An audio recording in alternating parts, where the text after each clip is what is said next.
minsan lang tayong nirespeto ng ibang bansa. Minsan lang. Yung mga bansa na kinakatakutan ng mga leader, nirespeto tayo. Nandyan ho si Putin. Nandyan. Si Jinping. Nandyan po si Presidente ng Amerika ngayon. Nakalimutan ko. Kinampanya ko yan, pero hindi sa gera. Si Trump. Yung mga leader na yan, ang ipinakita ho niyang respeto sa atin dahil kay Tigo. Yung panahon na yun, tandaan po natin kahit saan tayo magpunta, nakataas ang noo natin.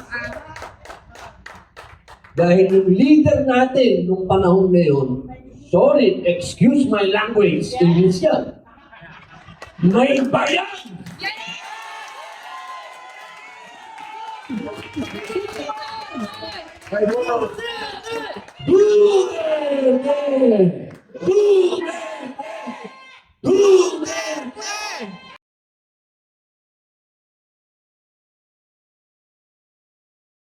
Ano talaga yun, legacy. Correct. Sa sarili mo. Tama yun. Pero may tanong po ako, at sigurado rin naman ako, marami rin nagtatanong ito, Miss Joey Cruz. Ang tanong nila, ano ang ine-expect na mangyari after filing sa Supreme Court? Yan, maganda. Well, ang ina-expect natin, to convince the Supreme Court na mag-decide na, of course, syempre tayo, dahil mahal natin si PRRD, gusto natin yung decision na pabor sa atin, di ba? But it's really up to the Supreme Court kung ano mang way yung magiging decision nila, kung pabor sa atin, kung hindi pabor sa atin. What is important is that this resolution is something that the Supreme Court owes to the Filipino people. So, kailangan na nating malaman, ano ba yung ginawa ba kay PRRD, illegal o legal? Pero correct, sa mata natin, of course, dahil marami tayong mga nakita at napatunayan ng mga bagay na hindi sinunod na naaayon sa ating batas, urgent yung pagdesisyon at pag-resolve nung kung ano yung talagang legal na estado na pagpapadala kay PRRD sa The Hague. After this filing, we want the Supreme Court to resolve this as soon as possible. Additional questions are going to prop up later and we're going to deal with it as it comes.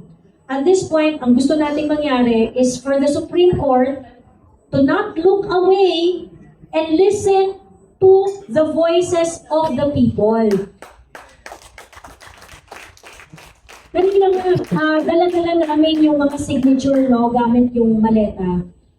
Binitbit ni Ma'am Tin, ni Tita Nene, yung maleta kasi ang dami ang bigat niya talaga na kailangan namin ito. But of course, itong maleta na to, at nung pinasa niya nga ito ni Senator Robin papasok ng Supreme Court, ito ay, ang laman niya ay boses ng tao, hindi pera.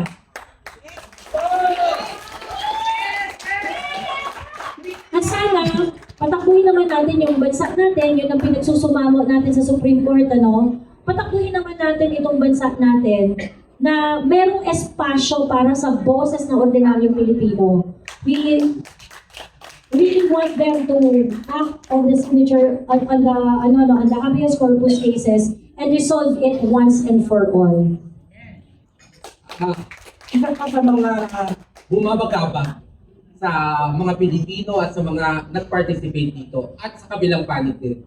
Ano ba ang next step after nitong third filing ng Tay Kami Naman? Well, we have to give the Supreme Court time after natin kasi nakakatatlong manifestation na tayo eh. Nakakatatlong manifestation na tayo. So we have to give them some time.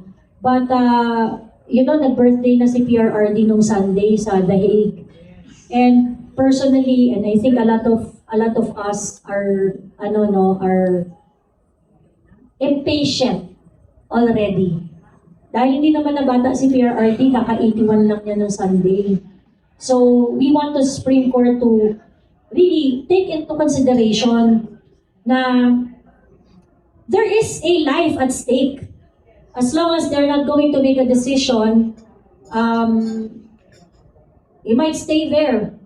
And hindi natin alam yung mga susunod na mangyayari. So gusto natin na sana aktuhan na nila dahil hindi naman to simpleng issue lang ng kalayaan eh. Issue rin ito ng buhay. Dahil nga dun sa kalagayan ni PRRD doon, mahaba yung proseso. Pero ang gusto natin, magsimula tayo muna dito sa atin. Kasi dito may magagawa tayo.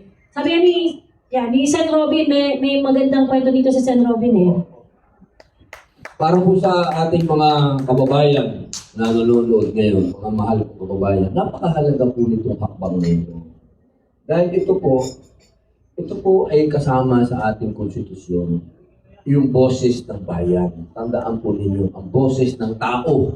Ito pong ginagawa ninyo sa lahat po ng pumirma, sa lahat po nagmamalasakit, sa lahat po ng umiikot, sa lahat ng mga gumagastos para dito. Napakahalaga po nito. Hindi po nasasayang ang lahat ng pagod ninyo, lahat ng gastos ninyo, sapagkat ito pong ginagawa ninyo ay nakapaloob po yan sa saligang batas. At ito po ay kailangan desisyonan ng ating mataas na hukuman. Hindi man po natin, katulad po ng sinabi ni Ma'am, inaantay po natin ang desisyon nila. Pero bawat pirma po na yan, nakakapagbigay po yan ng hudyat sa ating mga hukom na magdesisyon. Kaya po sana, mga mahal kong kababayan, marami pong nagme-message sa akin kanina pa. Hindi pa kami nakakapirma. Meron pa dito, Binyan Laguna. Hindi po kami nakapirma. Hindi pa po tapos. Hindi pa po tapos. Tuloy-tuloy po ito, mga mahal kong kababayan. Tandaan po ninyo, hanggat pumipirma po kayo, at ipinaglalaban ninyo, ang karapatan po ninyo, hindi lang po ito tungkol kay dating Pangulong Rodrigo Roa Duterte. Ito po ay patungkol sa boses ninyo. Dapat po dito sa bayan natin, ang pinakamahalaga ay boses ninyo. Maraming salamat. Maraming salamat. Senator Robin, bago po may tanong po dito. Apo. Gusto po nila malaman. Sa tingin niyo po ba, may possibility if ever in the future, may legislative measure ba na possible i-file sa Senate, Congress? Patungkol po dito? Opo, siyempre po, alam na naman po ninyo, meron po tayong separation ng legislative at judiciary. Pero kami po, ng Senate, hindi po kami, katulad po halimbawa, noong kami po ay gumawa ng resolusyon na ang ating pong dating Pangulo, siya po ay yung sa house arrest. Opo, hiniling po namin yan. Gumawa kami ng resolusyon at sinuportahan po yan ng majority ng napakaraming senador. Iilan lang po ang kumontra. Kilala nyo na po yun. Meron din po kaming kaka-file lang. Yan po yung resolusyon na kaka-approve lang na dapat walang Pilipinong pinapadala sa ibang bansa na hindi dumaan sa hukuman. Pinuportahan din po yan ng maraming senador. Meron din lang iilan na hindi sumuporta. Kilala nyo rin yun. Yan po ang positibo naman na nangyari. Nang dahil sa sakripisyo, alam nyo, yan na naman papel lagi ni Ticong, nagsasakripisyo para sa atin. Pero dahil sa sakripisyo niya, kita nyo, nagkaroon ng resolusyon ngayon na dapat walang Pilipinong pinadadala at huhusgahan sa ibang bansa na hindi dumadaan sa korte natin. At gusto ko rin pong malaman ninyo, sa Rome Statute mismo, nakalagay mismo doon na dapat, bago nila kunin, dumadaan muna sa korte natin. Ang hindi natin maintindihan bakit nagkaroon ng napakabilis na nangyari. Kaya yan po, maniwala po kayo sa akin, kami po na mga kakampi nyo sa Senado, lalo na po sa mga inupo, titigong, kami po yun. Hindi po kami nakakalimot sa taong bayan. Maraming salamat sa dalawang po. Naintindihan na natin. At alam natin na kaka-birthday lang ni PRRD. So, gusto nating tanungin si Miss Mocha kung bilang original na DTS, Ano ang masasabi mo sa mga sumuporta dito sa Tay Kami Naman? Ayun po, katulad po ninyo, ako po ay patuloy na sumusuporta at nagmamahal sa tatay ng bayan, si Tatay Digong. At sa dinami-dami ng nagawa ni Tatay Digong, the least thing that we can do is sign the petition. Nananawagan po ako sa bawat Pilipino kung sa tingin nyo may nagawang maganda si Tatay Digong para sa inyo, sa kamina nyo, sa ating bayan, pumirma kayo. Pumirma po kayo dahil sinasabi nga ni Senator Robin Padilla, karapatan natin yon na marinig ng Supreme Court at malaman nila na marami ang nagmamahal kay tatay. Kanina lang po, nandun po tayo dito sa Supreme Court. May nakausap po akong dating OFW na Gabaring. Ang pangalan niya, si Sir Mark.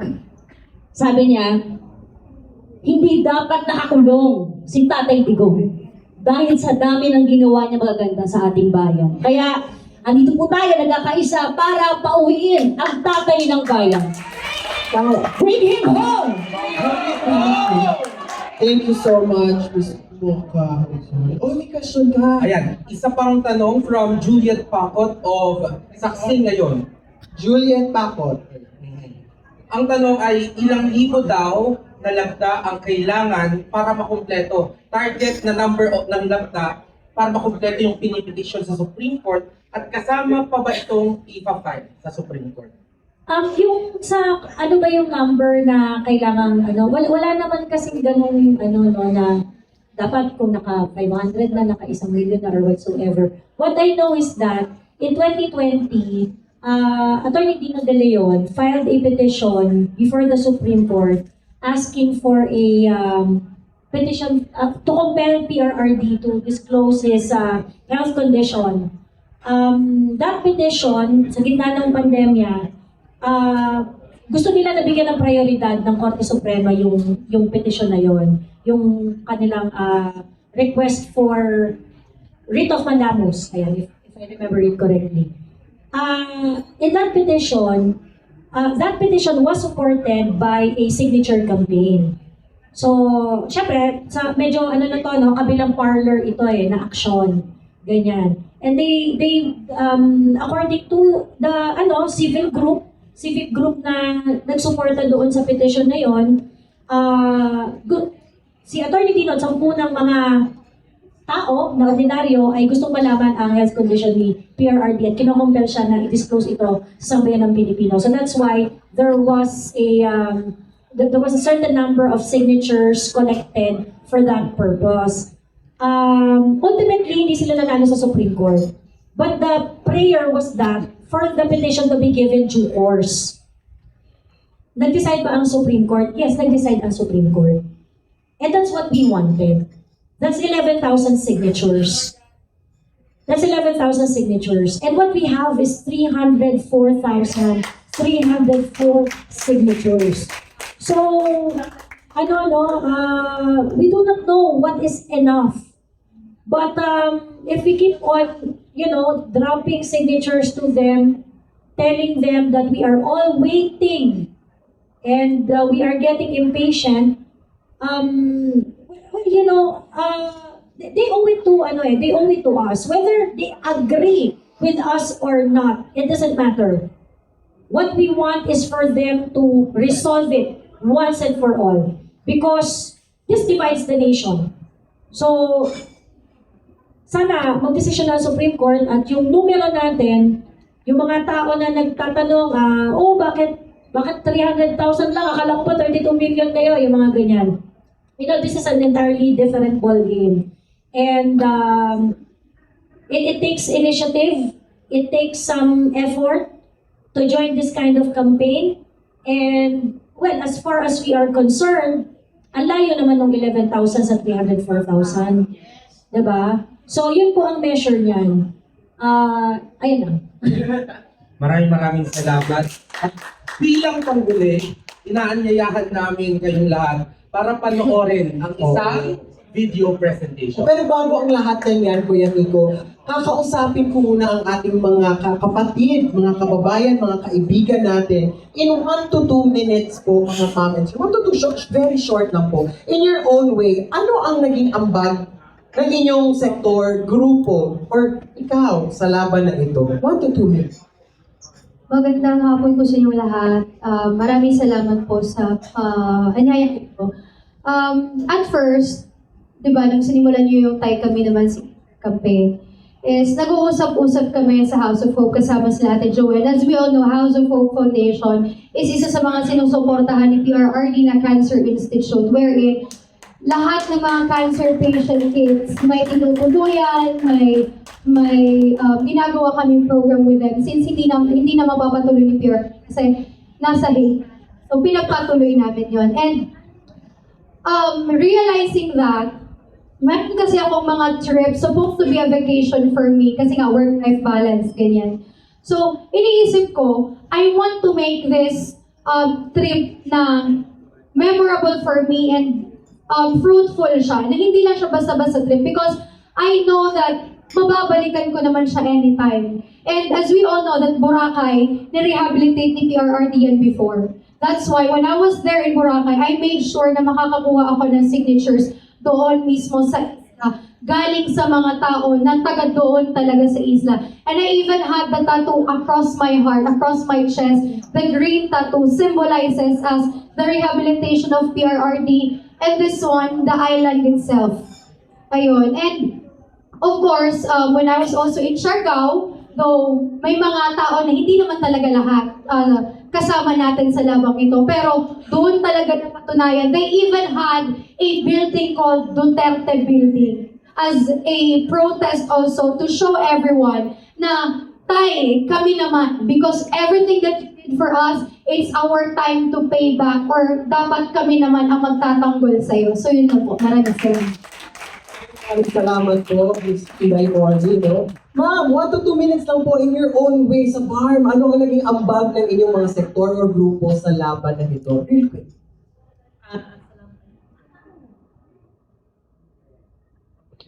Assalamualaikum warahmatullahi ta'ala wabarakatuh.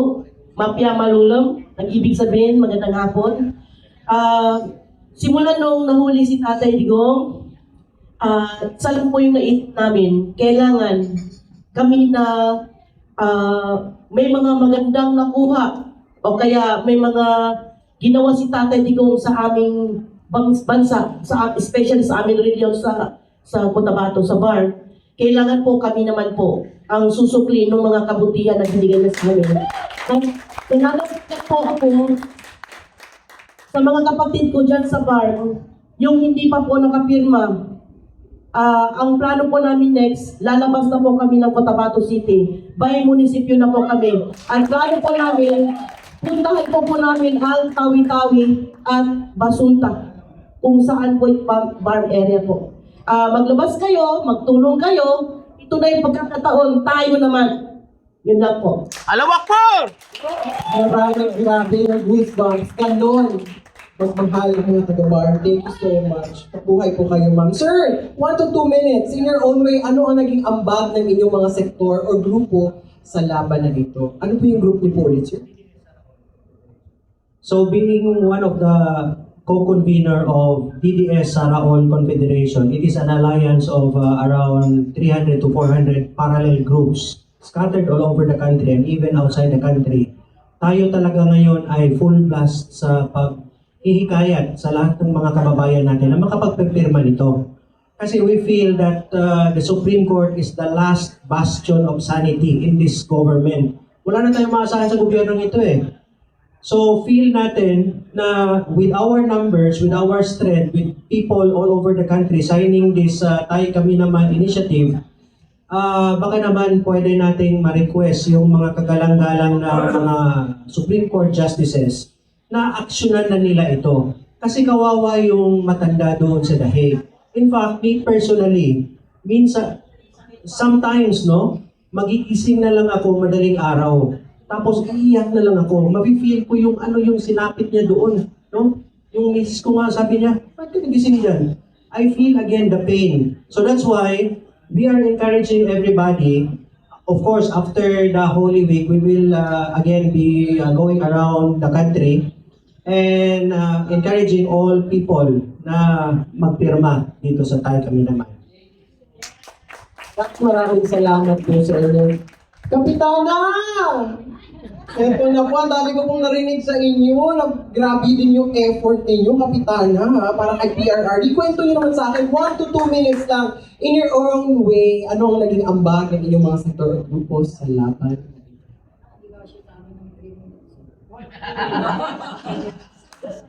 Hello.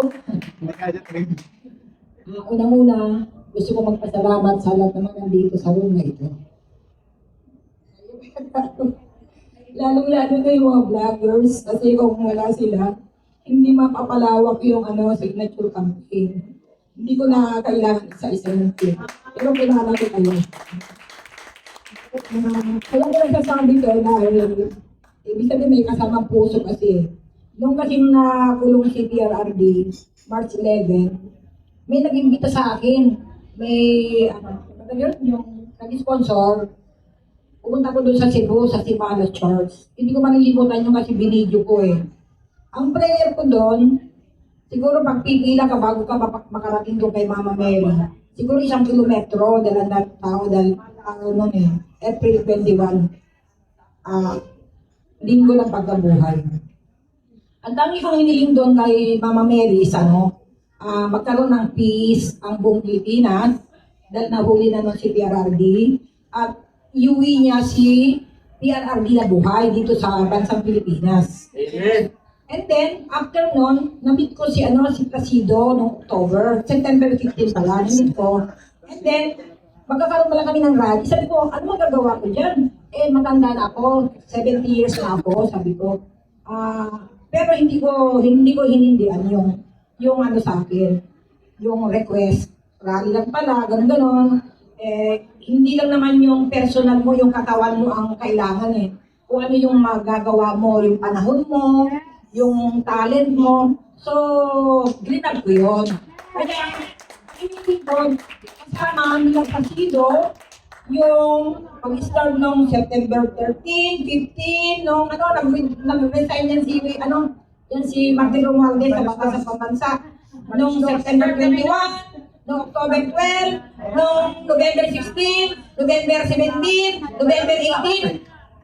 Ibig sabihin, kailangan explain ko. And then, natapos ako na mag-rally, andun pa rin, hindi pa rin nagre-reset si Bangag.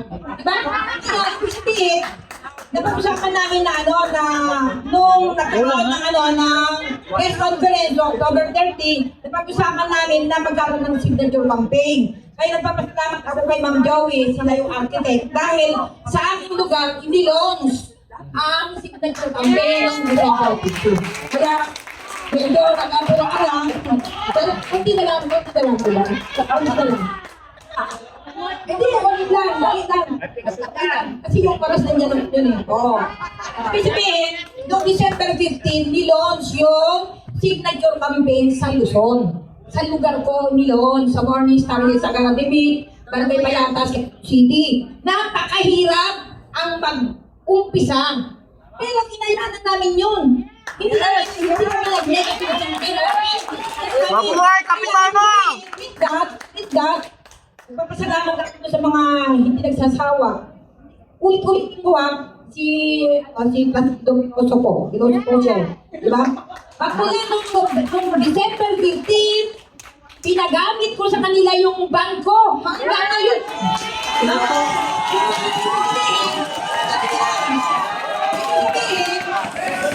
With that, alam nagpapasalamat at tuwang-tuwa dahil iilan lang kami noon eh. Diba? Pero ngayon, ang pakarami na. Kaya maraming salamat. Mula sa akin. Salamat po. Kaya eto, kita pasensya na po. Pero salamat po 1 to 2 minutes lang real quick, ano po ang naging ambag ninyo sa sektor ninyo grupo para laban? Sumama. Salamat po. Magandang hapon sa ating lahat. Ako ay taga-Tacloban. Sa lugar ni Pero, maraming organization doon na nag-volunteer talaga. Alam niyo yung Sir Mandel, nag-volunteer para mag-signature campaign. Pasikreto pa.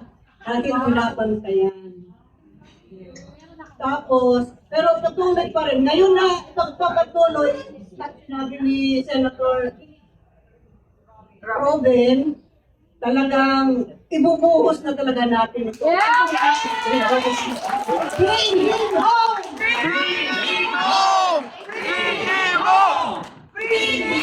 Ano naman po, Ma'am Christine Takahashi? Ano naman? From Cebu. So, ano na, 1 minute na lang. Sa Cebu naman, patuloy kaming maninindigan at hindi kami mag-stop until Tatay Digong makauwi. Nagkakaisa kami doon and we are committed to continue this initiative. Amen. So, kaya nga nung nag-celebrate din kami last time sa birthday led by Sir Willie. Kinantahan na lang, kumanta kami, nag-iyakan, kinantahan namin siya ng Ikaw ang higay ng Please naman, pauwiin niyo na po si tatay. Tulungan niyo kami, taga-Supreme Court, kasi hindi kami titigil nila Miss Joey, ni Jassy, nila Senator Ruben, Pau, until na pauwiin niyo na siya. Marami siyang nagawa sa bayan at sa lahat natin. Hindi siya pwedeng kalimutan. So, yun na lang, baka iiyak na naman ako. Maraming salamat po. Maraming salamat. Akala ko mabibitin tayo sa napakagandang boses ni Ma'am Christine. Pero dahil sa nangyayari, alam ko limited yung oras natin, Pao. Pero dahil sa nangyayari press con na to, ay ang daming mga nanonood, ang grabe daw ang tanong. At ang tanong nila, kasi na-encourage sila sa mga ginawang kontribusyon, marami pa daw ang gustong sumali. So ang tanong, paano pa daw sila makakasali dito sa Tay Kami Naman signature campaign? Madam Joey. Yes, meron po kaming official website, no? Ang aming official website ay taykaminaman.org. I think nandito yung ating patriotic IT professional, si Sir Carl. Sir Carl, tayo ka naman dyan! Paramdam ka! Ayun! Bakit po natin? Yan po ang ating si Sir Carl Bautista, yung ating admin ng website natin. Volunteer, kasama ang team niya, ang kanyang startup company who did this, put up the website so that it's easier for all of us to get the information about the signature campaign. Talaga makabayan lang po talaga yung team niya. Palakpakan lang po natin si Sir Carl. Kasi tawag dito, minimit ako niyan ng madaling araw, naggabi, alas 12 ng gabi, pagkatapos ng mga project nila, dahil mahal na mahal rin niya si PRRD. And of course, gusto nga niya parang nasa background lang yung team niya eh. But sabi ko kailangan makilala ka rin ng tao kasi grabe rin yung contribution ng team niya para dito sa movement na to. So please visit our website, taykaminaman.org. Nandito na po ang lahat ng information na kailangan ninyo para makasali. Hindi niyo po kailangan ng malaking event para po magkaroon ng signature campaign. Ang kailangan niyo lang pong gawin ay mag-download ng signature sheet, magpapirma po kayo sa inyong mga kaibigan, kamag-anak, kapitbahay, at ipadala niyo po ito doon sa address na nakalagay po doon. May mga designated address po doon, ipadala niyo na po siya. Hindi niyo po kailangan na makarating kami sa inyo at magpapirmahin po namin kayo. Ang kailangan po namin ay pagkilos. Ang kailangan po namin ay paggalaw. Hindi po namin mapupuntahan lahat. Kagaya nga po ng sinasabi namin, nabubuhay po yung signature campaign dahil po sa initiative ng mga kapwa namin vloggers. At we can only do so much. Mas magtatagumpay po tayo kung lahat po tayo kikilos at gagawa. And please do your share. Pag sinabi po natin na solid Duterte tayo, dapat may kasamang pagkilos, di ba? Let's be inspired with how Senator Robin Padilla does it. Yes! Ginagawa ang suporta. Ikinikilos ang suporta. Wag na po tayong maghintay na meron pong dumating dyan. Kayo na po mismo, mag-download, mag-print, magpapirma po sa inyong mga kaibigan, mga kamag-anak, mga kapamilya, at ipadala po dun sa mga designated address natin. Let your voice be counted. Yes, yes, yes. At sayang na-mention si Senator Robin Dilac, isa sa modelo dito sa Tay Kami Naman. On behalf of this panel, Senator Robin, anong yung last words for this Tay Kami Naman press conference? Una po, gusto ko lang, nainis ako dun sa sinabi kanina, bakit daw 300,000 lang tayo. Alam nyo, mga kababayan, sa eleksyon, ang ginagastos, bilyon. Buong Pilipinas, meron po yung tinatawag na binibigay ang gobyerno para sa campaign. Binibigay po yan para information campaign. Alam niyo po ba dito, isang poster lang sila. Umiikot, wala pang budget yan. Kanilang bulsa lang ho. Pero nakakuha na sila ng 300,000, ibig sabihin. Siguro kung binigyan nila ng billion na budget, baka lumagpas po ng 35, baka 100 billion yan. Kaya ho yung mga walang sense yung mga sinasabi, mga nagpapanggap ng mga super talino, pambihira kayo. Hindi nga kayo mga 12,000. Eto, ilan lang? 4 months? 4 months, 300,000. Naka-coaster lang po sila. Simple po yun.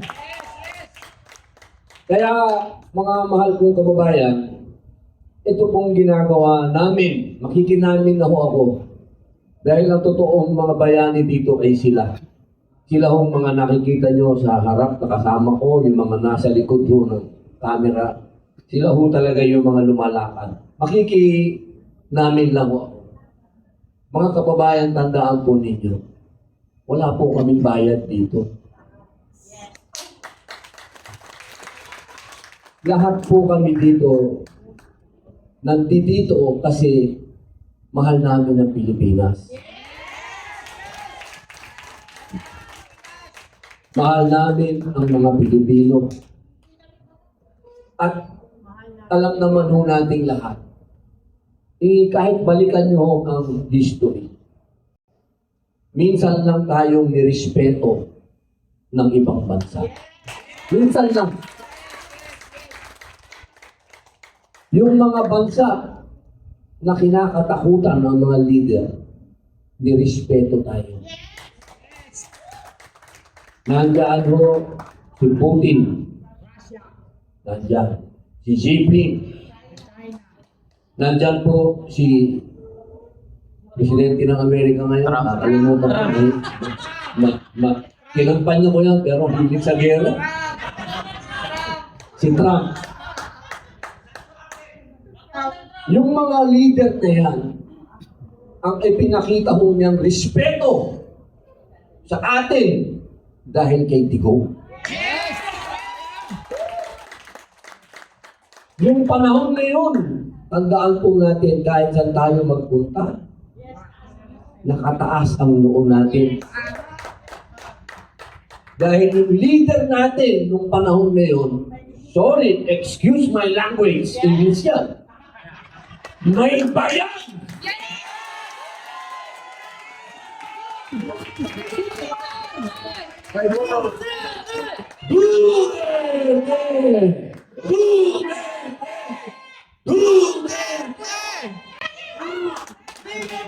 Kaya po, mga mahal kong kababayan, huwag niyo kami husgahan na kami ay bayad dito o pumapapil. Hindi po.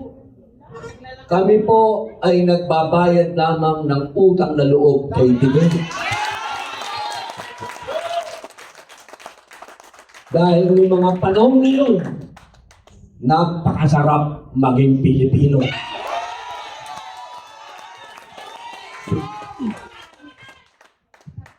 Bilang panghuling salita, mga mahal, ngayon lang ho, baka naman mahirap yung panghuli. Para lang yung dito. Minapalat na rin ako kakasigaw ko. Bilang panguling salita, mga kababayan, tandaan po natin, si Digong ay isang Pilipino na ikinulong sa ibang bansa. Iyan po ay pagyurak sa ating pagka-Pilipino. Kaya anong kulay mo ngayon? Dilaw ka, pink ka, pula ka, o itim ka. Tandaan po ninyo, Pilipino ka. Maraming salamat.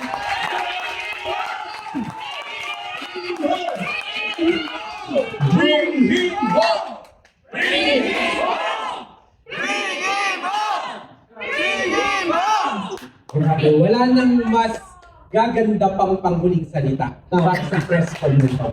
Maraming salamat po Salamat po sa inyong lahat. at sa lahat ng mga